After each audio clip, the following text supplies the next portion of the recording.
জমি লিখে নিয়ে বাবা মাকে বাড়ি ছাড়া করলেন দুই ছেলে। সিরাজগঞ্জের তাড়াশে জমি ও পুকুর লিখে নেওয়ার পর বৃদ্ধ বাবা মাকে শারীরিক ও মানসিক নির্যাতন করে বাড়ি থেকে বের করে দেওয়ার অভিযোগ উঠেছে দুই ছেলের বিরুদ্ধে। এ ঘটনায় ভুক্তভোগী কৃষক সানোয়ার হোসেন মণ্ডল তাড়াশ উপজেলার নির্বাহী কর্মকর্তা ইউএনওর কাছে লিখিত অভিযোগ করেছেন। ভুক্তভোগী সানোয়ার হোসেন ও তার স্ত্রী মতিজান্নেসা উপজেলার বারুহাস ইউনিয়নের কুসুম্বি গ্রামের বাসিন্দা। তাদের দুই ছেলে মুক্তার হোসেন মণ্ডল ও মোহাম্মদ আব্দুল মানিক মণ্ডল। স্থানীয়রা জানান, দুই ছেলে ও তাদের স্ত্রীদের কাছ থেকে অল্প সময়ে বোঝা হয়ে পড়েন বৃদ্ধ দাম্পত্য। প্রায় 3 বছর আগে বয়স্ক ভাতা করে দেওয়ার কথা বলে কৌশলে তাদের জমি ও পুকুর নিজেদের নামে রেজিস্ট্রেশন করে নেন দুই ছেলে।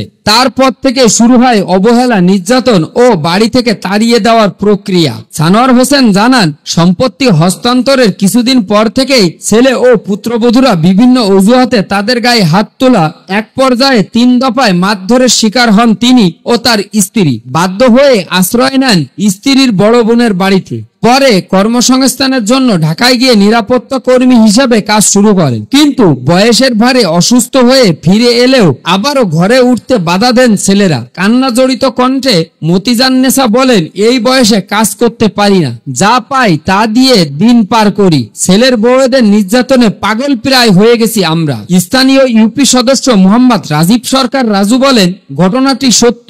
বিষয়টি নিয়ে একাধিকবার গ্রাম্য সালিশ হয়েছে, কিন্তু দুই ছেলে কোনো সমাধানে রাজি হননি। জমি লিখে নেওয়া ও নির্যাতনের অভিযোগ অস্বীকার করে ছেলে মোহাম্মদ মুক্তার হোসেন বলেন, বাবা মা নিজের ইচ্ছায় জমি লিখে দিয়েছেন। এ বিষয়ে তাড়াশ উপজেলা নির্বাহী কর্মকর্তা ইউএনও নুসরত জাহান বলেন, অভিযোগ পেয়েছি, তদন্ত সাপেক্ষে প্রয়োজনীয় ব্যবস্থা নেওয়া হবে।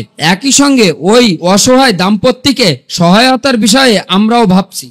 জমি লিখে নিয়ে বাবা মাকে বাড়ি ছাড়া করলেন দুই ছেলে। সিরাজগঞ্জের তাড়াশে জমি ও পুকুর লিখে নেওয়ার পর বৃদ্ধ বাবা মাকে শারীরিক ও মানসিক নির্যাতন করে বাড়ি থেকে বের করে দেওয়ার অভিযোগ উঠেছে দুই ছেলের বিরুদ্ধে। এ ঘটনায় ভুক্তভোগী কৃষক সানোয়ার হোসেন মণ্ডল তাড়াশ উপজেলার নির্বাহী কর্মকর্তা ইউএনওর কাছে লিখিত অভিযোগ করেছেন।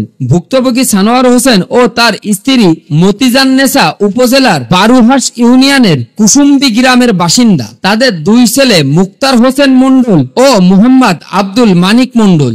স্থানীয়রা জানান, দুই ছেলে ও তাদের স্ত্রীদের কাছ থেকে অল্প সময়ে বোঝা হয়ে পড়েন বৃদ্ধ দাম্পত্য।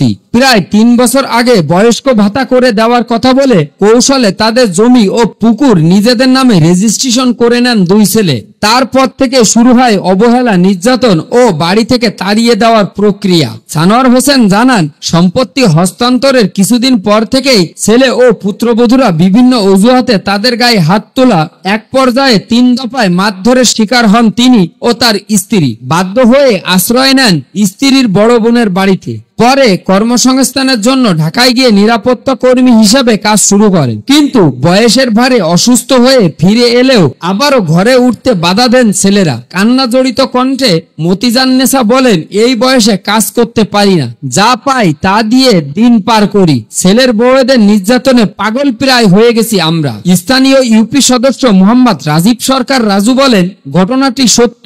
বিষয়টি নিয়ে একাধিকবার গ্রাম্য সালিশ হয়েছে, কিন্তু দুই ছেলে কোনো সমাধানে রাজি হননি। জমি লিখে নেওয়া ও নির্যাতনের অভিযোগ অস্বীকার করে ছেলে মোহাম্মদ মুক্তার হোসেন বলেন, বাবা মা নিজের ইচ্ছায় জমি লিখে দিয়েছেন। এ বিষয়ে তাড়াশ উপজেলা নির্বাহী কর্মকর্তা ইউএনও নুসরত জাহান বলেন, অভিযোগ পেয়েছি, তদন্ত সাপেক্ষে প্রয়োজনীয় ব্যবস্থা নেওয়া হবে।